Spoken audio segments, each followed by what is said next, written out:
Okay, you are allowed to get super, super excited about the Texans right now. I'm not saying that you should predict them to go to the Super Bowl or anything, but I think yesterday, as the Texans landed Dalton Schultz as well as Devin Singletary, and they also agreed to terms with Dieter, as Michael Dieter, the center out of Tampa. The last one isn't as big a deal. He's somebody that maybe can compete for playing time with a rookie potentially.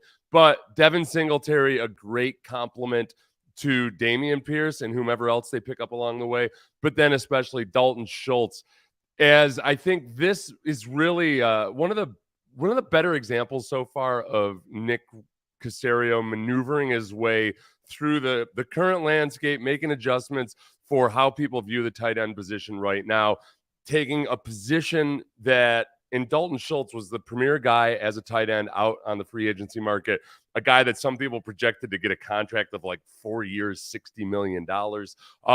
Except he had the misfortune of being a free agent in a year in which there are a bunch of studs in the draft. And if you think about the tight end position on two fronts, one is what it means to the Texans in the Kubshana-Stanny offense that Bobby Slowick will be running. But two is how do teams view the tight end position in the draft. It's a guy's got to be really, really good to take a tight end high in the draft. So when you got 3 stud tight ends potentially going in the first round, teams that need tight ends, that really, really want tight ends, are looking at that position and thinking, well, look, I don't care where we are in the first round. We can maneuver to get one of those guys, and maybe even one of them will fall to the second round. And we like that better than giving Dalton Schultz a huge contract, where I think this coaching staff had an ability, the Texans coaching staff had an ability to land Dalton Schultz where they wouldn't have in the past, is that they have a clearly defined offense and a template that they're going to go by that, Bobby Slowick and D'Amico Ryans can point to George Kittle, can point to the success of Owen Daniels in that stadium in a Kubshana-Stanny offense. And kind of paint a picture for him of, hey, this is what you could do if this is a prove-it year for you, and you do a great job this year. Either maybe we'll re-sign you, maybe you'll go out on the open market next year when there aren't just a boatload of tight ends available. And this is just something that wouldn't have happened before. So the reason I'm excited about it is I think that, look, this is one of the big gaps so far, right? People were wondering, okay, why hasn't Nick Caserio gone out and made any splash signings?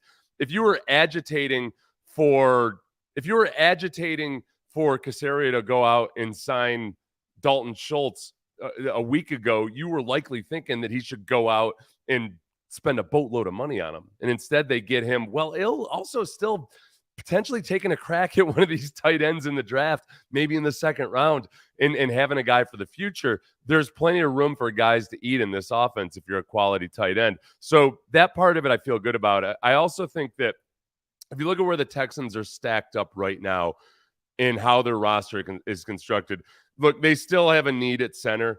And not taking anything away from the Dieter kid, but I think he'll compete. But I think they could still pick somebody else up. And then also, you draft center, typically that's a second round and later type position, unless a guy's a true Travis Frederick type stud. And even then, that's later in the first round. So center is a position that you go after in the second round and later. Who are the other positions of need? Off-ball linebacker.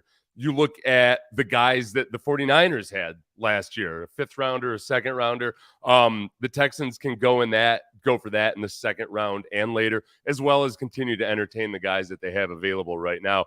I feel really good about it. I'm like genuinely excited to see Dalton Schultz in this offense. And I'll be honest with you, one of the things that makes me most excited, and I'll thank one of my listeners for pointing this out to me this morning, I was kind of downplaying Dalton Schultz's blocking ability.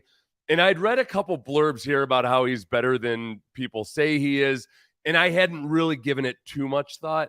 And then, look, I'm a sucker for highlights this time of year, except that a lot of it's backed up by going back and watching Dalton Schultz. The guy is way more tenacious than people give him credit for. And just watch here. Look, you can see he doesn't have the ideal size, but if you watch the way he keeps his feet moving. He had a few holding penalties this year. I thought he showed good restraint there on that one and not doing it, but goes up and blocks a second guy. Searching, finding guys in space, keeping his legs moving. You're going to watch a little bit later and see, let's see here. he went and found work. Like he went and found work, ended up upended. Now, but you're going to see him after this play. I think you start seeing him versus actual defensive ends, which is what really gets me excited because, okay, we're more out in space against linebackers. Like this guy's feisty. Like he's got no unwillingness whatsoever. And this is the kind of stuff that Bobby Slowick, Kyle Shanahan, Gary Kubiak just absolutely love. This is against the actual defensive ends now. Now, when you start seeing skinny tight ends like working their butts off to block defensive ends in the run game, you should get excited about that. Like this is not a prima donna tight end that needs to be split out wide from the formation. This is going to fit the offense really, really well. And I think it'll ultimately, maybe it works out and the Texans end up overspending to keep him next year. I don't care. We'll worry about that down the road. I think that you are in a really, really good position now to get the most out of the tight end position because Cotoriano now has got somebody else that can be out there and be an actual receiving weapon. Cotoriano showed some skill and ability in his route running last year. I think he's a guy that's plenty willing and able to block. This offense could get going and show some semblance of a solid foundation earlier than I was really giving it credit for. Devin Singletary, we'll watch a little bit of him later. I want to get back to some of this from the playoffs this year, where in the playoffs, let's see, 2 playoff games this year, Schultz had 12 receptions on 18 targets for 122 yards and 3 touchdowns.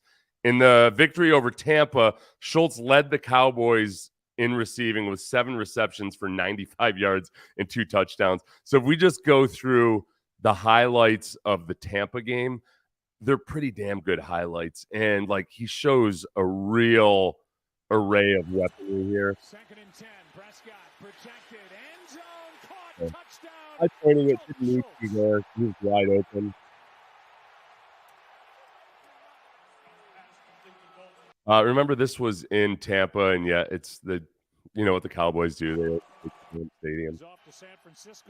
It's also, this game here had me feeling a little bit differently in a good way about Dak Prescott. If you watch how many times he has to scramble to make plays here. Divisional playoff game next Sunday. Prescott throws, and he's got his touchdown. Again, that's just good timing. That's Schultz, who's got a touchdown in this game, and Dalton Schultz for 21. Okay, now Schultz, okay, this is another thing. I need somebody to answer this for me at some point in the comments. What is this neck thingy? I'm sure this is probably something I just haven't noticed before, but now I feel really old because usually I used to be all up to speed on all the orthopedic devices and everything. It looks like he's out on like work release in the future or something. Well, Dak Prescott's just playing with so much confidence right now. That being a shock collar, of course. This one to Schultz. Another completion from Prescott. A gain of 7, and that stops the clock. Gone through this second quarter. 2nd down and 4. I'm giddy about this, guys. Okay, so imagine Bryce Young outside the pocket. End zone touchdown, Dallas. Schultz is and I think this is the one, if you watch Schultz, like in the scramble drill. Oh, okay, Jerry. You've got Cooks. We've got Schultz. Let's see who's happier a year from now. To the outside, it gets the defender in a total compromise. Okay, so scramble drill here. Schultz is wide open. He could just park himself there, but he sees the safety coming in to fill the void. He starts working back towards Dak, but finds that void. That's just heady veteran scramble drill right there. This is a nice one.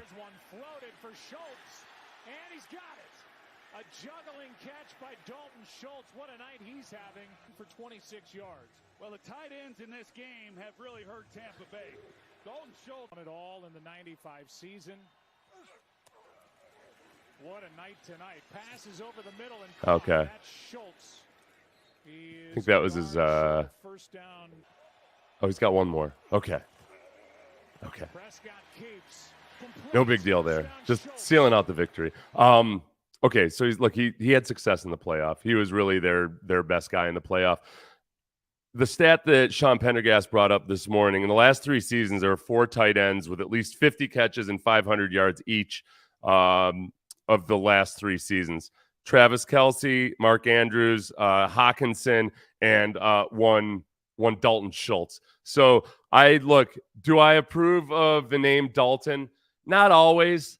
Very geriatric Generation Z, or I guess it would be geriatric, young millennial geriatric Gen Z name. But I'll allow it. No offense to any Daltons out there. It just got played. Look, Seth used to be a very uncommon name, and then all of a sudden, through a confluence of factors, Seth became a much more popular name. I grew up in New York named Seth. I was the only non-Jewish Seth I knew, and now Seths are all over the place. Okay, now let's see.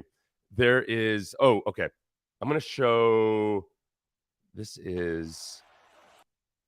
Those are the. Oh, I already showed you the blocking. All right, we have to do this. Just a little bit of the downside of Schultz, because this is what Cowboys fans are going to tell you about. This was the last time Schultz played football in the playoffs on the final drive versus the 49ers, when the Cowboys needed a touchdown here. And this was unfortunate. He had a couple bad plays in the stretch of, I think, 3 or 4 plays. The first one being this. He's going to catch the ball on the sideline. That's not a chunk play, but it is a first down. It'll stop the clock at 27 seconds. No, they're going to wind the clock. Yeah, you have to be going forwards. If you're contacted going out of bounds, you got to fight through that contact. They're going to run the play. So Charvarius Ward, he'll tell you. Greg will tell you about it after this. Throws into traffic, incomplete with 10 seconds left. Yeah, so let's go back. And briefly, before Greg Olson explains this to you, can we just reflect on how badly Romo would have botched this explanation and how long he would have taken to do it? To the Dalton Schultz catch where they wound the clock. When you go out of bounds, you have to be going forwards if you are contacted by the defender. So you see how Dalton Schultz is kind of running sideways? Charvarius Ward, he knows the rule. They coach that. You've got to turn up, be physical. So look, that was mistake number one. He kind of it looked like he was way too lackadaisical about getting out of bounds there. You got to be more aware of it and get upfield. And then a couple plays later, so the clock keeps running. Mike McCarthy after the game said, "I don't like that they changed that rule." And I'm looking around like, that's been the rule like that for a while. So have fun calling plays this year. This was a couple plays later. Dalton Schultz makes the catch, presumably and initially on the sideline. It's called as such. He just kind of nonchalant. His left foot's down, his right foot's up. Does that right foot skim the ground? It never got down. He just never got the right foot down. So I'm giving him every benefit of the doubt right now, because he's a Houston Texan that nobody thought would be a Houston Texan. This was, and I think I went on with KHOU yesterday at like 2 p.m. Matt Musil had me record something with him, and I think he specifically asked me about Dalton Schultz, and I said something about how the Texans weren't likely going to be in the running for Dalton Schultz. So you know how it works in TV. I recorded that at 2. Matt probably got the package all set and went off to work on college basketball or something, and I'm sure I looked like an idiot on a KHOU last night. I couldn't bring myself to watch it because I didn't expect the Texans to be in the running for him, given the kind of contract that people were saying Dalton Schultz might get. Oh, yeah, and as Dead Shred says, Patrick Swayze was Dalton in Roadhouse. That might have been what got it all started, right? It was Dalton in Roadhouse, which is a hell of a character. And then Patrick Swayze, R.I.P. Okay, all right, I take it back. I'm sorry, all the Daltons out there. So I think that the D'Amico Ryan signing was one, like, checking off the box of things that people wouldn't expect the Texans to have done. This certainly falls into that category. I think that, let's see, as far as, we'll pull up the NFL free agency tracker. But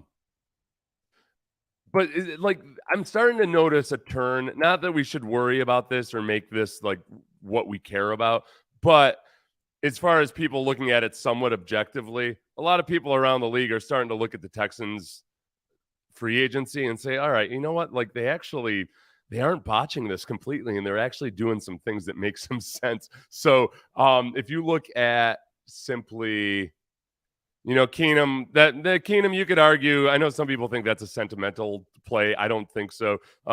Devin Singletary, which we can talk about a little bit, and I know that the title was Dalton Schultz, but I've already I've shot my Dalton Schultz shot for the moment. We'll move on to some of these other guys for a little bit, and that'll take some of your questions too. Okay, Devin Singletary is another one that, look, this is like affirmation that the last couple of years were a soft tank / complete reset. And my thought the entire time was that Nick Caserio was simply trying to clear the decks, but do it in a way in which you weren't completely sabotaging your young players.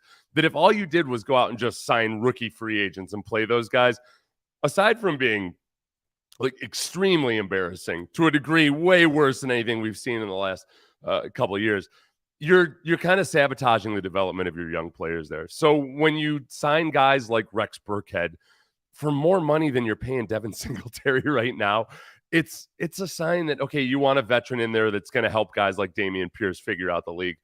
And at the time, what had me wringing my hands was just like, okay, I think that's what's going on, but can I be certain that's what's going on? And what's to say Caserio doesn't keep making these curious signings when it's time for the Texans to move forward? I think Caserio, who has been way more enthusiastic and loose than he's ever been in his entire tenure here, now that D'Amico is in the fold, I think now he's saying, all right, we're going to go out and get some football players. So Devin Singletary, 1-year deal, $3.75 million.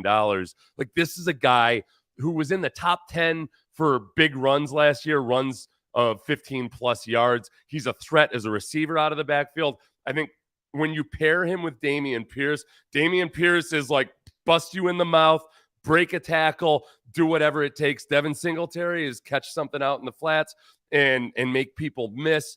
It, like, you've got that scat back versus like a modified Maurice Jones-Drew power back type in Dameon Pierce. So from game to game and throughout the season, I think those two complement each other. Dead Shred, I'll get to the we'll get to the center in a little bit. We're going to talk about all of that. But as going back to the free agents that we've signed, Devin Singletary, okay, Noah Brown, he's a guy that can compete. He's good as a blocker. Robert Woods is the other one where I think if we look at how Dalton Schultz and Devin Singletary affect draft strategy, I don't think that they bar you from drafting anybody. I think what they do is keep you from drafting for need. So with Dalton Schultz, I don't think you have to force your hand or really try to get a tight end on the roster. I think if he's there and if it makes sense, you take one of these young studs. Running back, it's the same way. I think now that you have Devin Singletary and Dameon Pierce, by all means, you know what? If Bijan Robinson falls in the draft, take him. I'm not opposed to it in the second round whatsoever. I get really nervous about wasting a first round pick on a running back. But you don't have to go out and find your guy in the draft and hope that he works out. You've got a little bit of room to breathe there. So I think likewise with Robert Woods, it's harder to say at the receiver position because I don't think there's an X-type receiver that you're excited about on the squad right now. So X-type receiver, like the old classic Andre Johnson type, line up out wide, beat guys one-on-one down the sideline, over the middle, like all those things. You know, Nico Collins has promise, but I don't think he's going to develop into that, A1 stud. John Mechie has a lot of promise, but more as a slot. Robert Woods, probably better than his stats suggest last year, but also one year older. I know there's a stat that I think it was from NFL Next Gen. It was one of those stat sites that showed that he had like an openness score higher than he's had in the last several years. He played for Tennessee last year. They do play action really well, so I'm not sure I'm buying it completely that he was getting more wide open or the scheme was getting him wide open. And then he just didn't have anybody to throw it to him because they were playing with Malik Willis. But that's where I think Robert Woods helps you in that regard.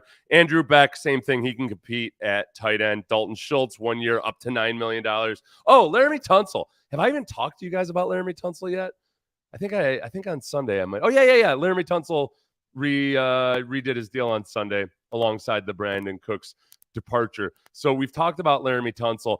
Again, at offensive line, it leaves just really center right now as the focal point. And that's a position that you can get in the second round and later. The kid, the Dieter kid that they just signed, who didn't play this last year as a starter, started the year before, was okay, but he's nobody that you're gonna, brag about to the GMs at the GM club or anything. He's just a guy that's going to be there and compete. Maybe they figure they can get something out of him in this system. I think that's still something like, look out for maybe a trade somewhere along the way. Ben Jones is still out there. Ben Jones had multiple concussions last year, and we're not just exactly certain, where his head, that's a bad pun, but like honestly, where his head is right now. He's 33, he might be 34. He's 33 years old at least. Still playing at a high level. He's just banged up, and head injuries at that age, you just never know. So let's see. If you go Laramie Tunsil, Shaq Mason, same thing. Like, okay, now you got to hope Kenyon Green does well, but it's you feel a lot better about the offensive line except for that center position. Scott Quesenberry, he can compete, maybe get a little bit better. Chase Winovich, I think edge rusher. Okay, there's another one. I should always mention edge rusher like all year, every year, draft season, free agent season, whatever it is. I think if you look at the depth chart right now, you can feel good about John Grenard. You can feel good about Jerry Hughes as solid players, but Jerry Hughes is going to be 35 years old. Like, nothing should prevent you from taking a stud edge rusher right now if he's there at 12. And I think that's still maybe something that's not mocked as often. Now that Anthony Johnston is falling a little bit and Addison is falling a little bit, and Smith and Jigba, they're talking about wide receivers now, is sometimes mocked to the Texans, but I wonder right now if they would prefer an edge rusher and how those guys are ranked on their board. I think because of the quarterback situation, there just might be a better chance of getting a premier. You might be able to get a premier edge rusher at 12 this year, or an interior rusher like Jalen Carter. I don't know. Let me know your feelings about Jalen Carter. And if you're just joining about Dalton Schultz, we'll get back to Dalton Schultz a little bit. So let's see. Sheldon Rankins and Jimmy Ward. Those would be the other guys. Man, free agency lasts forever. Sheldon Rankins and Jimmy Ward.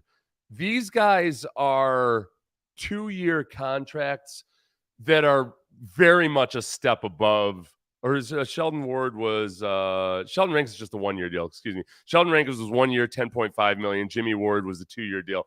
These guys are a big time step above the guys that Nick had been signing before to fill in the gaps here. So I think if you look at Dalton Schultz, guys that you wouldn't have expected and definitely wouldn't have even bothered probably entertaining the Texans 2 years ago before DeMeco Ryans was in the fold, would be Dalton Schultz. I don't think there's a chance in hell Dalton Schultz would have had his 1-year prove-it deal here under either David Culley, an unproven, unheard of head coach, B, Lovie Smith the next year, defensive-minded head coach with a notorious reputation for not developing quarterbacks. Like all those things, he wouldn't have come here for his prove-it deal. Devin Singletary, again, I think Devin Singletary might have come here last year if you were a free agent, but Nick was in the position of signing these veteran dudes that were solid guys and that could maybe work with Dameon Pierce. Dalton Schultz, we talked about. Laramie Tunsil re-signing last year. This time last year, I think people thought Laramie Tunsil was a goner. So that doesn't feel like as big a victory, but still, Laramie Tunsil re-signing is something that wouldn't have happened. Shaq Mason, trading for Shaq Mason last year, I think that might have been in the category of just why bother? I don't think that they would have gone for it. Sheldon Rankins, I don't think would have come on a prove-it deal 1 year ago like he is now. Jimmy Ward, guy that's still very, very capable. I don't think he would have come here. I wouldn't call that a prove-it deal, but I wouldn't, obviously, his relationship with DeMeco Ryans makes a big difference in all of this. The other one, okay, let's do this. Let's watch a little bit of Devin Singletary.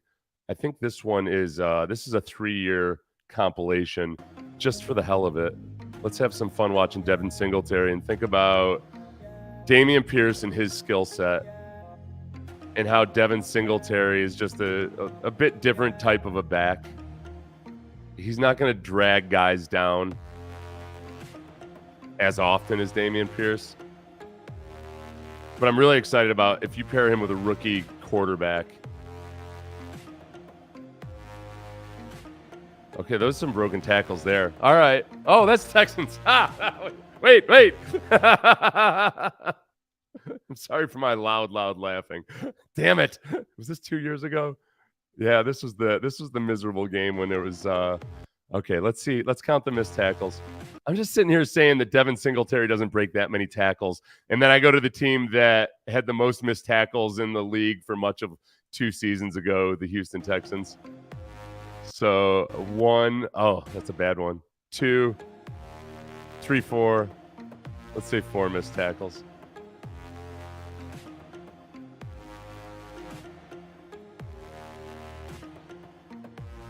I'm getting giddy over the possibilities of watching actually competent offense in the league. It's going to do well in the snow in NRG too. Okay, and then the other thing to think about with the Bills is that the Bills, compared to the Texans, I'm about to criticize the run blocking for the Bills and then talk about the Texans like all of a sudden Devin Singletary is stepping out of like the worst run blocking situation into just the cream of the crop. And yet I'm allowed to think that way right now. I'm allowed to think that the Texans with Bobby Slowick are just going to be a better situation in which to run the ball for Devin Singletary. And you're going to get the absolute most out of him. Well, there you go. More missed tackles.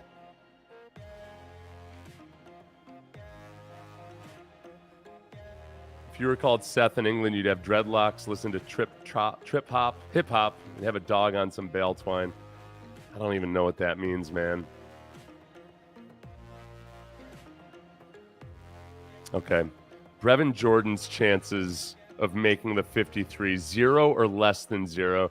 This is where Brevin Jordan, I hope Brevin Jordan is watching nothing but Evan Ingram highlights from this last year. Or not highlights, but entire reels. Because I think that one thing that you don't realize about Brevin Jordan is that, look at that.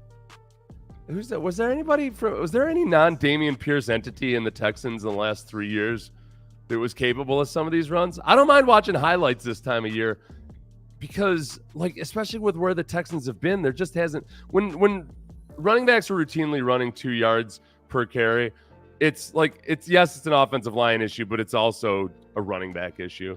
And I don't see Devin Singletary running for 2 yards per carry. As far as Brevin Jordan, I think that Brevin Jordan is going to need to be like Evan Ingram. He's not as big as you think he is because he's really muscular and he's really lean. He looks like he's a big, solid dude, but he's not that big. And to think about him as like an anything other than F-type center, right? F-type's the type that you spread out, use him more as he'll have like an arbitration hearing over whether he should be considered a tight end or a wide receiver. When they franchise tag him, they always rule in favor of the team on that one. That would be my dream. That would be my dream for Brevin Jordan is that he would get screwed over in arbitration because the team franchise tagged him as a tight end instead of a wide receiver. We're not right on that track right now. Let's see. I would pass on Carter. Yeah, Jalen Carter. All right, I'm getting too excited watching. At this point, the cable guy was supposed to be here at noon. He's not. So I got rid of my DirecTV because you don't need it for Sunday Ticket anymore. Sunday Ticket's going to be on YouTube. I was thinking about getting YouTube TV and cutting the cord. The problem is YouTube TV doesn't have MLB, the MLB extra innings package. It's a lot of logistical work trying to do all this, trying to cut the cord. Not to mention YouTube TV is like twice as expensive as it was before. Man, all right. Like okay. All right, there's my cable guy. All right, Bryce. I'm skipping. Is that my wife or the cable guy? Don't tell Brandy. I couldn't tell the difference. It's out in the distance. Jalen Carter, I don't think needs to come. My God. Oh, you kidding me? Like, do you know? Like, do you realize? What we have with Devin Singletary now is like he's an actual running back. Like, he eludes things and people. He's slippery. He runs faster than a 5.2 40. He doesn't look like a fullback. He's got a cool name. It's all these things that we haven't had. Look at that. Did you see the skip cut? Well, I think I skipped too many plays. I don't care. Watch the hop and the skip and the jump. Right here. Back to the inside. Oh, we might have to watch a little out flip to the outside. Okay, so honestly, if it's Bryce Young or CJ Stroud, either of those guys, think about how much Devin Singletary, Dameon Pierce, these guys help him. I might watch that Dalton Schultz blocking tape. You know what? A lot of you weren't here when I started this thing and when we played. I'm gonna do something for you. I'm gonna get you excited about watching a tight end block. And like one of my listeners corrected me this morning when I errantly believed people who had said that Dalton Schultz wasn't that great a blocker. I want you to watch this for a little bit. Watch this guy. Watch this skinny little dude. And he hit somebody from the side, but then he goes after number 2. One of my favorite coaches of all time would just be disgusted with you if you pancaked somebody but then didn't go and block 2. He blocks 2 there. Like he's not blocking 1 like you hope some tight ends will do, like Brevin Jordan. He blocks 2. He's seeking out guys in space. Like, do you understand if you can get this out of him consistently, what this means in this Bobby Slowick offense? Look at that dirty dog from the Colts. Tripping my beloved Dalton Schultz after the play for no good reason, just for being a go-getter. Watch this. Look at that. You got safety? You're gonna try to beat a Dalton Schultz block as a safety? Good luck with that. Dalton Schultz, look at selling that he's going out on a route and then blocking a linebacker, safety downfield. That's a defensive end right there that he's reaching. And the whole thing Dalton Schultz understands is that you don't have to pancake dudes. You just got to keep your feet moving. Oh, then that's it. Okay. That's one of the worst blocks in the world. Like, this is what good offensive linemen do. I want you to watch something here. All right. So, if I might, first we'll watch him on that play. Okay. Oh, that was the one. All right. So he gets it looking like it's a reach block, like it's a play going to his right, right? Okay. So he starts off to his right. This defensive end thinks that he's trying to reach him. The running back starts off to his right, but then cuts back, and as Dalton Schultz wheels on him and influence blocks him that way. Like, that's high-level stuff right there that a lot of tight ends just never bother learning how to do. And man, he wheels his hips around really well. Like, he keeps his hips underneath him and wheels and uses his body weight. That's good stuff. This might become the Seth Payne tight end blocking appreciation channel on YouTube, which everybody's been clamoring for anyway. So let's see. All right, let me get some of your questions. We still need to draft a center. Yes, which you can do in the second round and later, or late in the first round if you trade back. Like, I'm cool with that. I'm very cool with that. I still want a running back on a 5-year deal. I don't know why, man. Like, well, okay. Like, look, you can, when the time comes, you trade for Christian McCaffrey. And if you don't end up playing your 4th string quarterback in the NFC Championship game, and then him getting injured, and you got to put back in your 7th round injured, banged up, can barely hold on to the football quarterback rookie that for the rest of the game, then you do it that way. I don't need a 4-year deal right now. I don't need a Saquon Barkley, man. All right, we don't need to be playing these games that the Giants are playing right now. We need a dynamic back. I get you, but do you need him right now? Like, do you understand the shelf life on these guys? Look at the leading rushers. Okay, let's see. Rushing leaders. I don't know if that's my. Hold on, let me check my phone here. No. Oh, my what? Okay, they're there. We don't need you. I don't mind. Like, if I get a text from my wife that says we don't need you, and it doesn't involve something to do with, like, in general in life anymore, she just knows how to handle it, man. All right, so what are we in? 2020. We just finished 2021 season. So you wanted a 5-year deal. Let's look at the rushing leaders from 2016. Let's look at these rushing leaders from 2016. and wish we had gotten all these guys locked up on 5-year deals. Are you ready for this? Are you ready for Ezekiel Elliott? He's not doing so hot right now. The 5 years ago, if you said, "Hey, the Cowboys are going to get rid of Ezekiel Elliott and some tight end named Dalton Schultz, which one do you want?" You would have said, "Oh, Ezekiel Elliott." Jordan Howard. Yeah, God, you got to have Jordan Howard for 5 more years. DeMarco Murray. Why would you not want DeMarco Murray for 5 more years? Are you an idiot? Or what about Jay Ajayi, Le'Veon Bell, LaShawn McCoy, David Johnson, LeGarrette Blount, Devontae Freeman, or Lamar Miller? Mark Ingram. How is this possible? My God. Frank Gore. I mean, obviously, Frank Gore was a different case. Oh, man, you got to get Carlos Hyde. If I want a running back on a 5-year deal, please, God, please give me Jordan Howard, DeMarco Murray, Jay Ajayi, or Le'Veon Bell. No, man, 5 years for a running back. That's like 5 years for a running back is like renting a car for 5 years. It's just a poor financial decision. I see some Foster in him talking about, and I don't mean to offend you at all. Do you remember? But nah, man, flip them. Let's see. McCaffrey cost a 1. Why is that better? Because you remember the team that drafted McCaffrey? Do you remember what happened to him?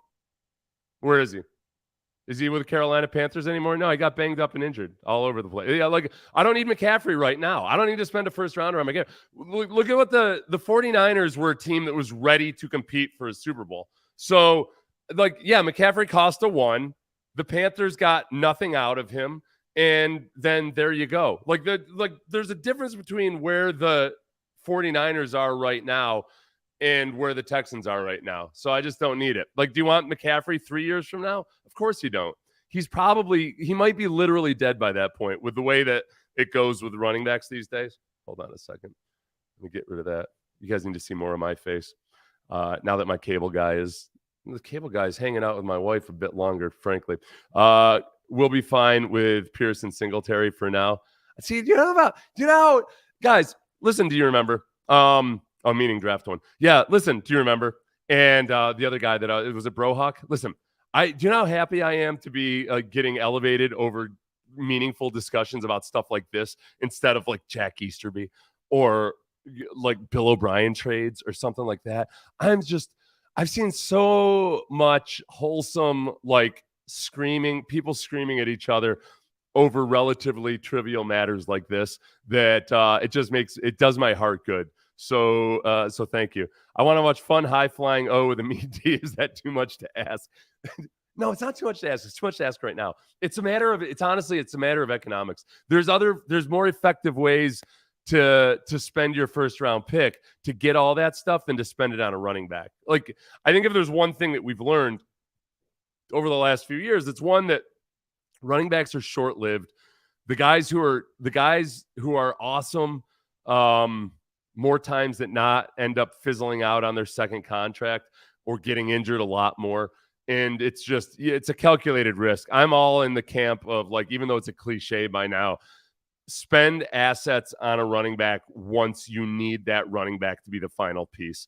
Don't expect the running back to be the driving force. Now, like, okay, Derrick Henry was the exception. I think that I wouldn't fault the Titans for doing what they did with Derrick Henry. It just didn't work out. If they'd had a better quarterback, maybe. If they'd figured out a way to keep A.J. Brown around, they might have been able to eke one more year out of it. But I think that's the exception, not the rule. So no, dead shred. It's not. It's I'm totally with you there. Get a running back in the late rounds. Pacheco was a beast rookie. KC got him round 7, and KC's a team that would take a running back in late first round. When was he taken? But anyway, that's where I am with that. Zelensky's old. David Johnson, you say? Yeah, David Johnson. And I looked at 2016, right? Because we were talking about a 5-year deal for a running back. So by 2021, we had David Johnson. If we could have just signed David Johnson coming off of his MVP year, we'd have gotten all of those somewhat disappointing years. Amon Green, stat, yeah. So that's where I am with that. As far as, let me show you one more. Le'Veon, would you say? Give me Oh, yeah, Chane in the third, very dynamic guy, but not at a premium cost. I think that's where the Texans are likely headed. The first round, please give me honestly, if you think about it, yeah, I would love, I'd love Bijan Robinson. I 100% see where you're coming from there. But ideally, what you want to build is a framework where, like it's been with the Kubshana-Stanny offenses, man, yeah, there's a time to take a, what's his face there that went from Denver to Washington. Anyway, there's a time to take running backs in the first round, but there's also a time to get have an offense that's good enough that Arian Foster shows up as a free agent. And I think there are situations where if maybe Arian Foster had been drafted to a different type of team, Arian Foster might have just sat on the practice squad for a while and never been recognized. It was just that, he didn't need the Texans offense to be a good running back. I think he proved that when Bill O'Brien came in, and Bill O'Brien ran a different type of scheme, and Arian was still very effective until he got injured. But he might not have really developed or had gotten his chance if he hadn't been on a team that had already established what they wanted to do and how they wanted to be. And it took a while for him to do it. Let's see. So I want to look at, there was one more, I think, that I didn't have, the Schultz 2021 highlights.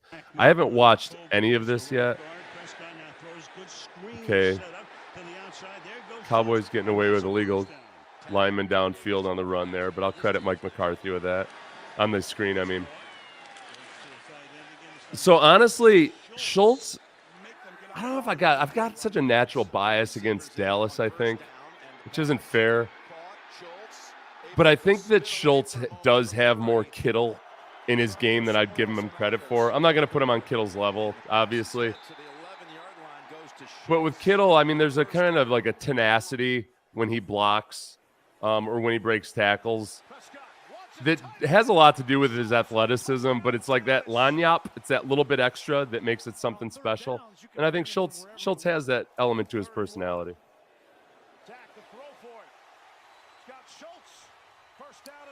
Like, he puts on the brakes right there, though. Like, I don't, like, he's not as athletic as Kittle there. He's got a good feel for it.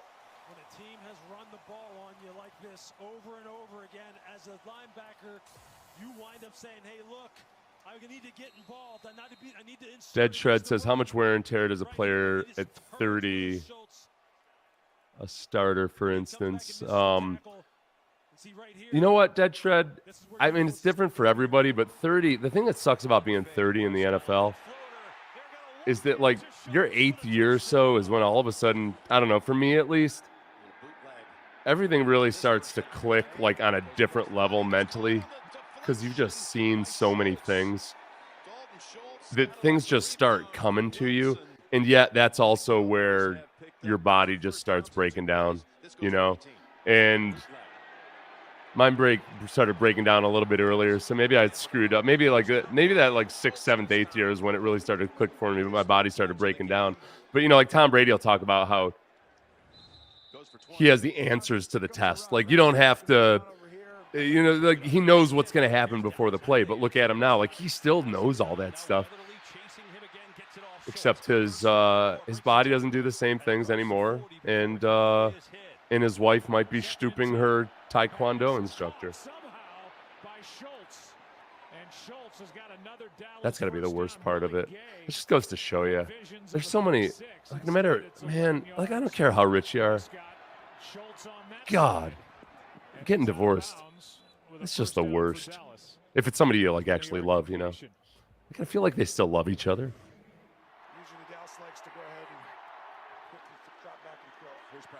Now I'm getting depressed for Tom Brady. Okay, and I'm going to admit something to you guys. I've gotten more of a respect for Dak Prescott as I've been spending last night and this morning. Like, that's a nice pass right there, man. What happened with Dak this year? It was like Dak would make throws like that. Or that. I mean, that's not a high level of difficulty, but the ball placement's really good there. But then Dak would have these idiotic interceptions. Like, Josh Allen and Dak Prescott this year undid so much of their own good work in the weirdest way. I don't know what these guys do, individually or anything, but I do feel like since the large scale legalization of pot and then like the NFL's decriminalization of it, their lax standards on it, I think I see more mental errors. And I'd rather have that. Don't get me wrong. Like alcohol destroys more football careers than marijuana, but marijuana will destroy a football career if used improperly. It's just you're not as likely to also, get involved in domestic violence or anything. It's better for society if the NFL players are stoned and making stupid errors than drunk and making errors off the field. Cowboys cash in and extend the lead. And that's my platform for when I run for office. The guard is at fullback here. Prescott throws, and once again, easy touchdown, but a flag is down. Laven says, what would you think about allowing players to enter the draft earlier so they could hit that 8-year mark while still being in their physical prime? It's a really good question. I was actually thinking about this while I was watching the NCAA wrestling championships, which I know you guys come to this channel for NCAA wrestling talk, but like wrestling in America, it's kind of like the same way with soccer or basketball is in America versus other countries. Because our sports are so tied into the scholastic system, I feel like some of our, like in wrestling, guys get a later start on international wrestling and freestyle wrestling because they're wrestling our rules and collegiately. Soccer, obviously, basketball. In Europe, guys are pros by the time they're like 15. Football, I think there's a physical maturity that you need for it to be safe. But yeah, I think if a guy went and played at some academy for a few years where they could take care of his body more, or if he got a late start on football, then that might actually be better for him. How do I get rid of this? There we go. Oh, I'm getting booted out. All right, so listen, here's the deal. You're allowed to get excited about the Texans offense now, okay? I'm not saying they're going to be a top 5 offense or anything. I appreciate all you guys that disagree with me about drafting a quarterback in the first round. I love that you and I are disagreeing over that instead of whether reports about Jack Easterby are overblown or whether Bill O'Brien is psychotic or anything like that. I feel really, really good about the fact that D'Amico and Nick Caserio have been able to recruit guys who otherwise in previous years I don't think would have even considered the Texans. And that's after the Texans landed D'Amico in the first place, who nobody thought was going to happen. This is all really, really, really good stuff. And I'm excited for all of you guys to be able to watch potentially actually credible football this year. All right, everybody take it easy. And I'm out of here late. I'm coming.